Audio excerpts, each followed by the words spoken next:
নমস্কার বন্ধুরা, চলে এসেছি গৃহপ্রবেশের নতুন একটি আপডেটস নিয়ে।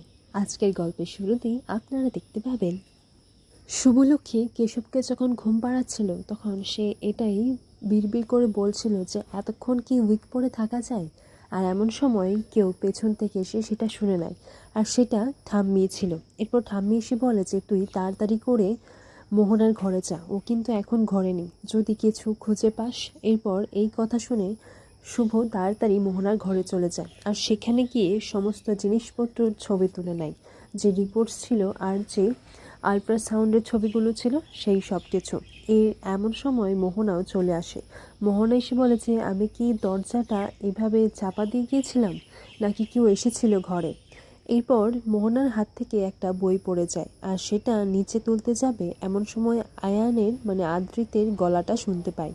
এইদিকে দেখা যায় শুভকে ঋদ্ধি আনতে যাবে, আর এই নিয়ে পূরবী আর ডোনা কথা শোনাতে লাগে। বলে যে তুমি কেন যাবে, যে গেছে সে তো ইগো দেখিয়ে চলে গেছে, কারণ এখন তোর স্বামী ওর কথা ভাবছে না, তাই ওর ইগোতে লেগেছে আর তার জন্য চলে গেছে।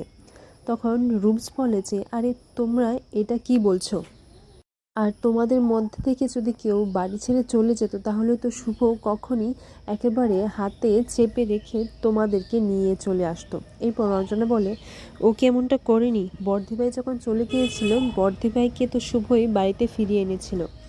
এরপর এইদিকে দেখা যায় যে মোহনা যখন আদ্রিতির গলাটা শুনতে পায় তখন সে তার ব্যাগ থেকে একটা রং বের করে, যেটা কি না লাল রং হয়। তারপর তার হাতে সেটা লাগিয়ে ফেলে আর ফ্লোরেও ছিটিয়ে দেয়। আর এই সব কিছু শুভও দেখছিল, আর শুভও দেখে এটাই ভাবছে যে মোহনা এতটা নীচ কী করে হতে পারে, আদিকে কাছে পাওয়ার জন্য ও এরকমটা করছে। আমি এই স্বরূপে এটা দেখে নিয়েছি ও কেমন। ও আর যাই হোক, ও তো একটা ভালো মানুষ কখনোই হতে পারে না। আদিকে কাছে পাওয়ার জন্য ও এত বড় একটা মিথ্যে নাটক করছে। আমি তো সামনে গিয়ে কিছু বলতেও পারছি না।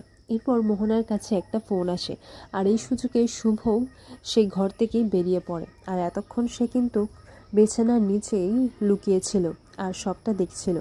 এরপর এইদিকে দেখা যায় শুভ বাড়ি যাওয়ার সময় হয়ে গেছে, কিন্তু সে কিছুতেই কেশবকে একা ছেড়ে যেতে চাইছে না। এইদিকে ডোনাও বলে দেয় যে আমি কেশবকে ভালোবাসি ঠিক আছে, কিন্তু ওর ন্যানি তো আর আমি হতে পারবো না। এরপর থাম্বে এসে বলে দেয় তোমরা এইসব নিয়ে কেন আলোচনা করছো বলো তো, আর কাউকে নদিয়া যেতে হবে না। আর যে ইচ্ছে করে গেছে সে রাগ ভাঙলে নিজের ইচ্ছায় সে চলে আসবে। শুভ এদিকে তো কিছুতেই যেতে চাইছিল না, বারবারও ছুতো খুঁজছিল। একবার বলে যে ফোনটা আমি ভুলে গেছি, আরেকবার জল খেতে চাইছে। আর এমন সময় আকাশও ওই বাড়িতে চলে আসে, আর এসে শুভলক্ষ্মীর সামনে পড়ে যায়। আর এরপর শুভলক্ষ্মী আকাশকে সরি বলে সেখান থেকে বেরিয়ে পড়ে। আকাশকে এত রাতে এই বাড়িতে দেখে সবাই অবাক হয়ে তাকিয়ে রয়েছে, আর মোহনাও এসে পড়ে। আর মোহনা এসে বলে যে দাদা তুই কখন এলি। তারপর যে জিনিসপত্রগুলো পাঠিয়েছে সেগুলো মোহনাকে দেয়, তার ফেভারিট চকলেটসগুলো। আকাশ বলে হ্যাঁ, মা তোর জন্য এইসব পাঠিয়েছে, আর এই বাড়িতে তোর যত্ন আত্মীয় হচ্ছে কিনা সেটাও তো আমাকে জানতেই হবে। আর এদের মুখগুলো দেখ, সবাই কিরকম অবাক হয়ে আমার দিকে তাকিয়ে রয়েছে। তখন সেবন্তী বলে এত রাতে তোমার এখানে আসাটা আমরা কেউই আশা করিনি।